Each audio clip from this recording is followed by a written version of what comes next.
And there are different Australian standards that regulate different aspects of the construction process.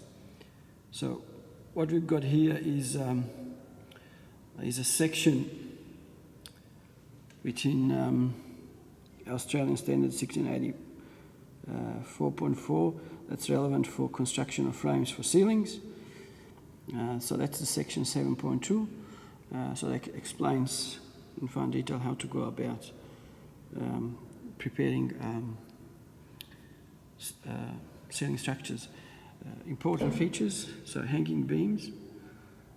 So if the span of the ceiling is big enough, or it goes beyond certain length, then we are required to install hanging beams, just like that, to reduce span of ceiling joists, and also to provide support for ceiling joists which actually hang off the beam.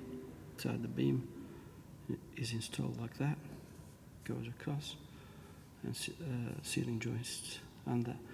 Again, if the length of beam goes beyond certain point, and there are formulas for that, then we are required to use a counter beam to reduce the span on of the beam. So I'll be actually using this particular section as a guide for my demonstration today.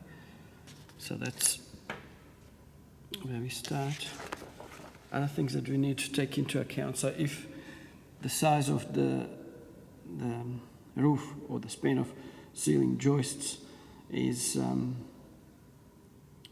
such that we need to use hanging beam, then we need to know how to restrain hanging beams, as it says here. So, and there are a number of options here: blocks, nailed top beam, and support, and then strap.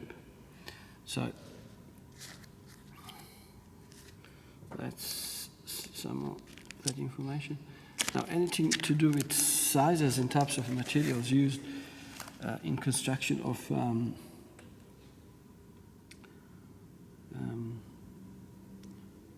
ceiling frame structures. So it's regulated through these standards, and there are specific tables where you can find dimensions for hanging beams and ceiling joists. So, for example, here it says hanging beams, and it tells you if, for example, if the span of ceiling joist is such, and if the span of, for example, hanging beams is 3000, and it tells you what type of wood or timber we should select for that particular ceiling structure. So it's all preset there, yeah? And then there are other tables, and in those tables you've got sizes for counter beams, and if the roof becomes bigger and more complex, and ultimately more complex in structure, then it will have more features, and there are things like combined strutting and hanging beams and so on.